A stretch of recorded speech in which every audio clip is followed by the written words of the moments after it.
Alô galera, aqui é o Páscoa de novo e vamos para mais uma leitura do livro A Vida em Ciclos. Agora vamos começar a pedalar. Em primeiro lugar, quero agradecer mais uma vez por vocês terem vindo aqui e pra gente curtir essa viagem juntos.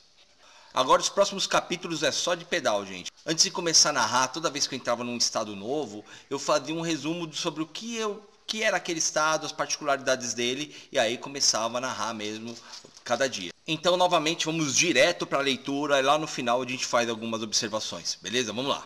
O Tietê e o estado de São Paulo. A princípio, eu pretendia anular o trecho entre a cidade de São Paulo e Três Lagoas, na divisa de São Paulo com Mato Grosso do Sul, justamente porque já conhecia bem o trajeto devido a minhas duas viagens de bicicleta pelo Rio Tietê.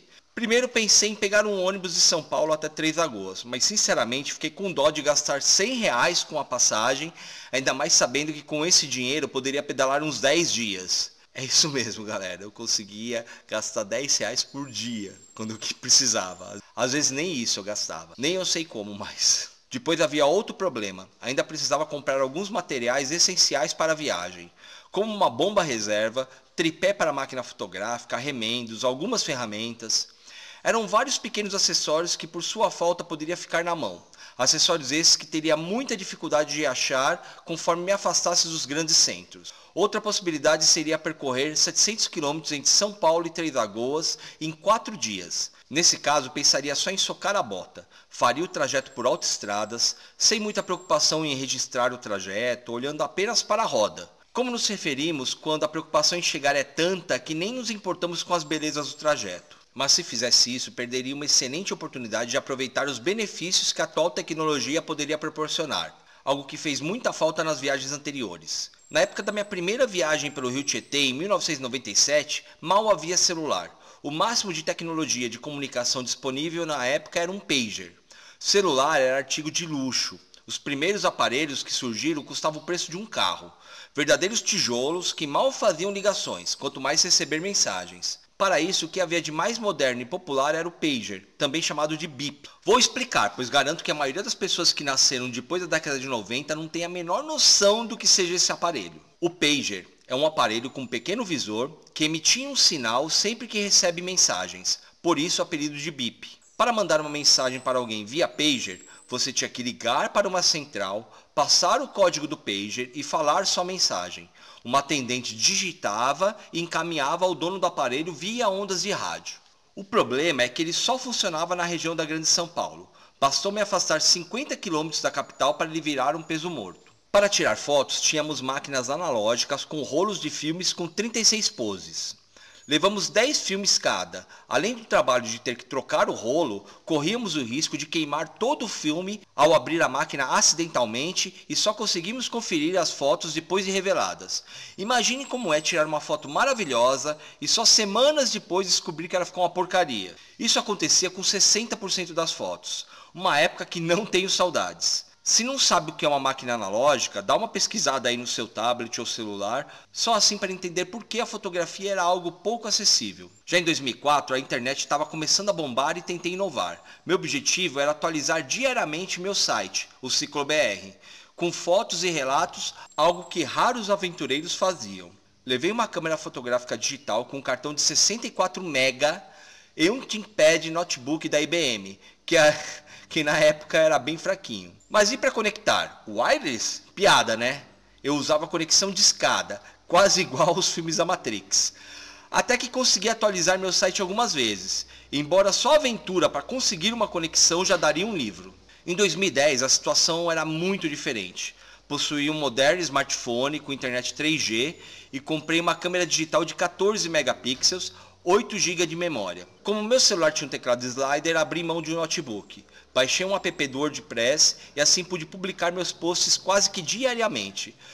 Para isso, precisava passar em algum local com sinal de celular e alguns minutos para fazer o upload do post. Como o estado de São Paulo tem uma excelente cobertura de telefonia celular, consegui a conexão em lugares bem remotos. E além dos posts, consegui interagir via Twitter e Facebook e interagia com a galera ali mesmo na estrada.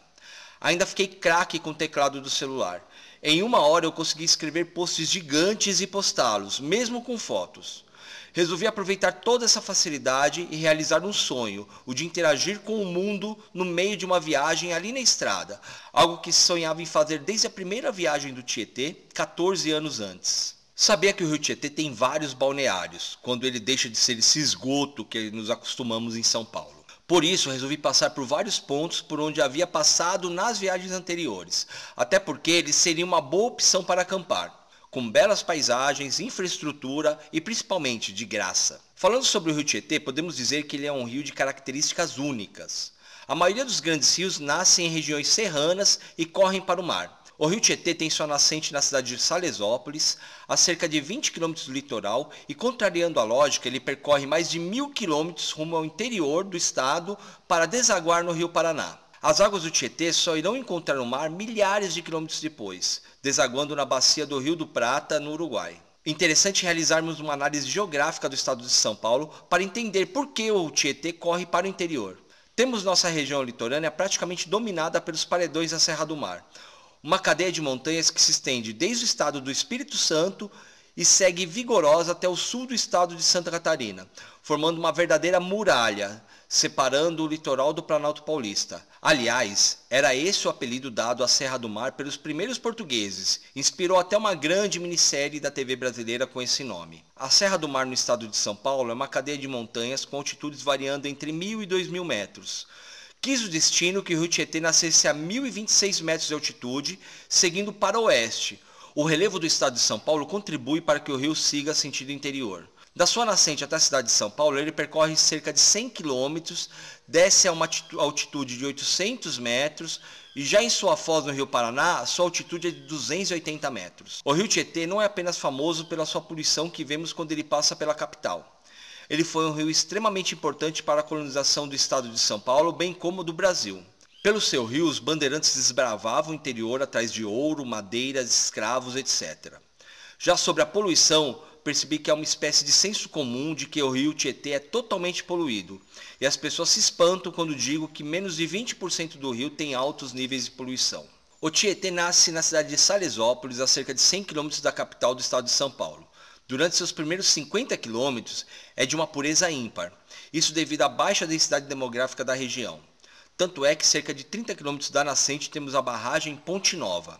Essa barragem foi construída, a princípio, para controlar as enchentes da região de Mogi das Cruzes, mas hoje serve para abastecer com água as cidades da região e a zona leste de São Paulo.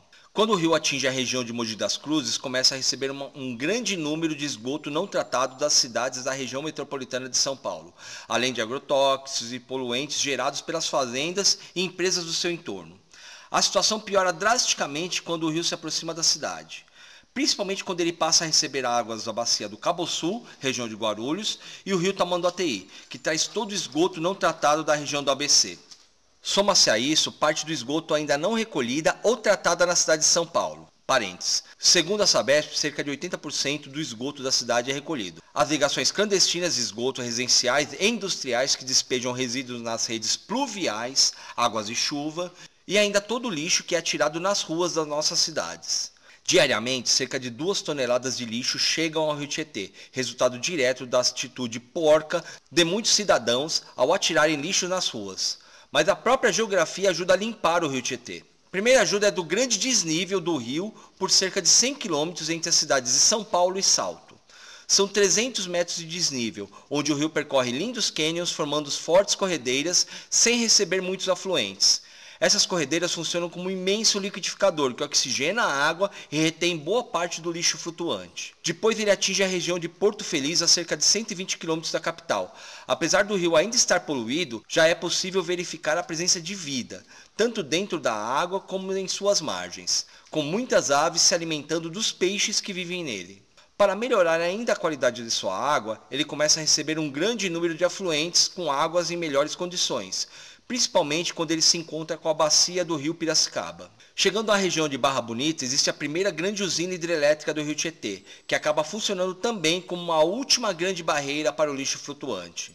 Isso faz com que os turistas que visitam a cidade não consigam acreditar que o rio Tietê em Barra Bonita é o mesmo que encontramos na região metropolitana de São Paulo. Tanto é que o turismo é uma das maiores fontes de renda da cidade. Se for para Barra Bonita, não deixe de fazer um dos clássicos passeios de barco pelas águas cristalinas do Rio Tietê. E aqui encerra essa pequena introdução. Continuarei a falar mais quando o livro chegar em Barra Bonita, quando me encontrarei com o Rio Tietê pela primeira vez na viagem. Capítulo 1.1 A saída de São Paulo. Por volta das 6 da manhã do dia 14 de novembro de 2010, um domingo, lá estava eu, pronto para encarar a estrada. Meu filho não iria aparecer, e chorando, lá fui eu colocar minha bicicleta escada acima e ir para a rua. Chorava compulsivamente, mas devido ao horário não encontrei ninguém para testemunhar minhas lágrimas. Para complicar, quando havia pedalado uns quase 10 quilômetros, percebi que faltava algo importante. Havia esquecido apenas a bomba da bicicleta, o que me obrigou a voltar. Aliás, levei uma bomba dessas de pé. Muitos acham absurdo levar algo tão grande, mas para quem estava carregando quase 50 quilos de bagagem, o peso da bomba não faria a menor diferença em comparação com a praticidade que ela me daria. Meu destino no primeiro dia era Olambra. Seriam cerca de 160 quilômetros. Oficialmente, o trecho que eu pedalaria era para ser de Mata Atlântica, mas o estado de São Paulo tem hoje menos de 20% da sua mata original. O agronegócio alterou de forma drástica a vegetação do estado, e para encontrar regiões de Mata Atlântica mais preservadas, só nos parques da região da Serra do Mar. Como meu rumo era o interior, dificilmente encontraria grandes trechos de mata original preservada. A paisagem do primeiro dia não teve nada de atraente. O trecho entre São Paulo e Campinas é densamente povoado. Urbanistas dizem que no futuro essa região fará parte de uma megalópole que unirá a cidade de São Paulo, Jundiaí e Campinas numa grande mancha urbana. Observando as imagens de satélite, não é difícil acreditar nessa possibilidade. Saí de São Paulo e segui pela rodovia dos Bandeirantes, e como era um domingo, encontrei vários ciclistas treinando na rodovia. Apesar da minha bicicleta ser uma MTB, graças à versatilidade da 29, pude colocar aqueles pneus de asfalto que ganhei da Renata, o que me daria mais desempenho e velocidade. Mas com poucas horas de estrada, logo fui vítima da sujeira dos acostamentos das rodovias. Peguei uma chapa de ferro que cortou na hora meu pneu. O corte no pneu me obrigou a trocá-lo por um de terra, piorando meu desempenho além de gerar desgaste excessivo. Isso me fez lembrar da dica da Renata Falzoni: não esqueça de levar uma agulha e linha. Coloquei essa pendência na lista e segui viagem. Aqui vale um adendo, né? Quando eu saí de São Paulo eu encontrei os ciclistas, daí teve um que ficou me acompanhando na viagem. E eu esqueci de citar o cara no livro, ele até no blog ele comenta. Eu vou colocar o nome dele aqui, se eu encontrar no blog eu vou colocar o nome dele aí, que deveria estar no livro também, que foi a primeira pessoa que eu encontrei logo quando comecei a viagem. Foi até engraçado, mas na hora de escrever a gente fica preocupado em outras coisas e esquece desses detalhes aí. Quando me afastava dos trechos mais urbanos, só conseguia ver plantações de cana. Aliás, foi muito difícil encontrar outro tipo de cultivos que não fosse a cana em São Paulo. Desde a década de 80, o Brasil vem investindo no cultivo da cana para abastecimento dos carros a álcool. Na primeira viagem que realizei pelo Rio Tietê, encontrei muitos canaviais, mas também observei uma boa diversificação nas plantações, longe dessa monocultura absurda.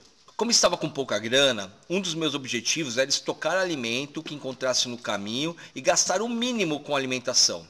Mas as únicas plantações que encontrei nesse dia foram de cana-de-açúcar. Nesse dia, pedalei por cerca de 160 km até chegar na cidade de Olambra, por volta das 16 horas. Foi um dia bem cansativo até pela ausência de sono da noite anterior, já que fiquei a noite inteira fazendo os últimos ajustes para a viagem. Em Olambra, fiquei na casa de uma amiga querida, recebi a atenção e carinho que tanto precisava para o início dessa longa jornada.